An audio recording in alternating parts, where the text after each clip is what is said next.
దేవరపల్లి కాకర్ల కళ్యాణ మండపంలో ఇటీవల జరిగిన ఎన్నికల్లో విజయం సాధించిన ఉభయ గోదావరి జిల్లాల జనసేన పార్టీ తరపున ఎమ్మెల్యేలను 5గురిని బుధవారం ఘనంగా సన్మానించిన నియోజకవర్గం Janasena party incharge D Suvarnaraju. పాల్గొన్న ప్రముఖులు అనంతరం డి సువర్ణరాజు అధ్యక్షతన సభ నిర్వహించారు. ఈ సభలో గోపాలపురం శాసన సభ్యుడు మద్దిపాటి వెంకటరాజు, సాంస్కృతిక క్రీడల శాఖ మంత్రి కందుల దుర్గేష్ తదితరులు మాట్లాడుతూ అనంతరం మంత్రి దుర్గేష్ ను ఘనంగా సన్మానించారు. ఈ కార్యక్రమంలో Tadepalligudem MLA Bolisetti Srinivas, Unguturu MLA Dharmaraju, Polavaram MLA Chirri Balaraju, Janasena party జిల్లా అధ్యక్షులు కె గోవిందరావు, అలాగే కరాటం రాంబాబు, కూటమి పార్టీ నాయకులు, కార్యకర్తలు అధిక సంఖ్యలో పాల్గొన్నారు.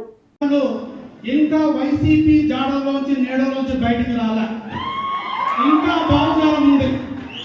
అయితే నా వ్యక్తిత్వం ఒకటి చెప్తా, బహిరంగంగా పబ్లిక్ గా మంత్రి గారి ముందు, స్థానిక ఎమ్మెల్యేల ముందు, గౌరవ ఎమ్మెల్యేల ముందు, అందరి ముందు ఒక మాట చెప్తా.